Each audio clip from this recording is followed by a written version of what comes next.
Good morning બાળકો.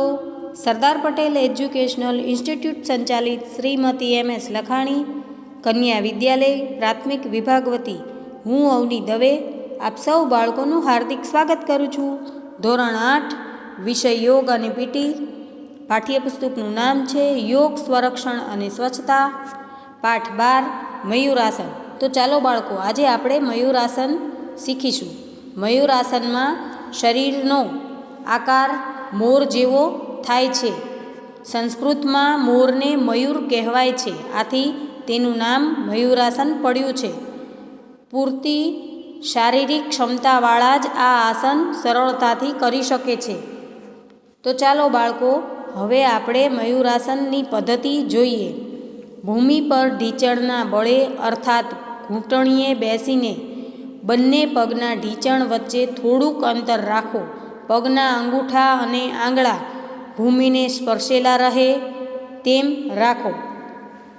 પછી બે હાથના પંજા વચ્ચે 1.5-2 ઇંચની જગ્યા રાખી હાથ જમીનની ઉપર અને અંગૂઠા આંગળા પગની દિશામાં રહે તેમ ટેકવો. ત્યારબાદ બંને હાથ મજબૂત ટટ્ટાર રાખીને બંને કોણીઓ ધીમે ધીમે પેટ તરફ લાવો. ત્યારબાદ કોણીના આધારે નાભીના ભાગેથી શરીરને ટેકો આપો. પગ લાંબા કરીને પગની પાની ઊંચી કરો. પગ ધરતીના સમાંતરે રાખીને બંને પગની પાનીઓ એકબીજાને અડકાડો. શરીરનો ઉપરનો ભાગ માથા તરફ ઝુકાવીને આખું શરીર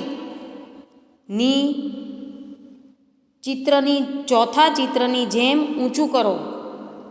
આખું શરીર અર્થાત માથું, સાથળ પગ અને પંજા ધરતીના સમાંતરે એક સીધી રેખામાં રાખો અને શ્વાસ રોકો. કોણી હાથના પંજા ઉપર આખા શરીરનો ભાર રહેશે. થોડીક ક્ષણો સુધી આ આસન કરી ધીમે ધીમે ફરી પાછા ફરો અને રિલેક્સ થઈ જાઓ. તો ચાલો બાળકો, હવે આ આસન કરતી વખતે શું સાવચેતી રાખવી તે જોઈશું. સંપૂર્ણ શારીરિક ક્ષમતા ધરાવનારે જ આ આસન 3-4 મિનિટ કરવું. હાથ પગ ધ્રુજતા હોય કે પેટમાં ચૂક આવતી હોય તો આ આસન ન કરશો. હવે આ આસનના લાભ જોઈએ. આ આસનથી વાયુ, પિત્ત અને કફના રોગો દૂર થાય છે. આ આસન ડાયાબિટીસનો રોગ દૂર કરે છે. હરસમસાની પીડામાં આ આસન રાહત આપે છે.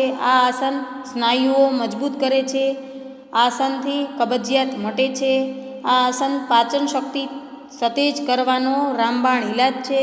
આ આસનથી પેટના તેમજ ફેફસાના અવયવોની કાર્યક્ષમતા વધારે છે. આ આસન શરીરમાં રક્ત સંચાર વધારે છે. આ આસનથી શરીરનું તેજ વધે છે. ચહેરાની ક્રાંતિ વધે છે. આ આસન પેટ પરનો ચરબીનો થર ઘટાડે છે. તો ચાલો બાળકો, તમે પણ આ આસનની પ્રેક્ટિસ કરજો.